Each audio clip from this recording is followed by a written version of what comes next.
Assalamualaikum warahmatullahi wabarakatuh. Hadirin anu dipikahormat, dina waktos anu mulia ieu, hayu urang sami-sami ngarefleksikeun diri ngaliwatan paribasa sareng babasan Sunda anu pinuh ku hikmah. Ieu teh sanes ukur omongan kosong, tapi minangka cerminan tina kahirupan urang sadinten-dinten. Salah sahiji paribasa anu sering dipake nyaeta mihape hayam kaheulang. Artina nyerahkeun barang ka jalma anu teu bisa dipercaya. Paribasa ieu ngingetkeun urang pikeun milih saha anu dipercaya, sebab teu sakabeh jalma pantes dipercayakeun hal anu penting. Saterusna, aya oge paribasa adat kakurung ku iga. Artina kabiasaan goreng anu geus jadi adat hese diobah.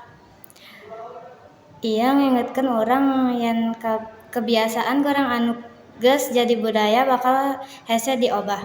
Janten urang kudu waspada sareng kebiasaan anu urang lakukeun sapoe-poe.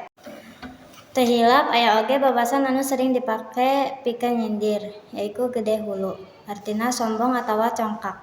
Babasan ieu mindeng dipake pikeun nyindir jalma anu sok ngagede-gedein diri. Padahal teu salawasna babasan ieu mindeng dipake pikeun nyindir jalma anu sok ngagede-gedein diri. Padahal teu salawasna kitu kaayanana. Hadirin anu dipikahormat, paribasa sareng babasan Sunda teh mangrupakeun cerminan tina kahirupan urang. Ku ngagunakeunana urang bisa nyamperkeun peuseun kalayana cara anu lemes, tapi tetep tegas.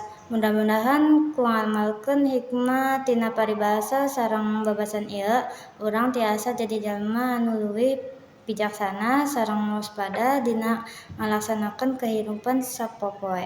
Wassalamualaikum warahmatullahi wabarakatuh.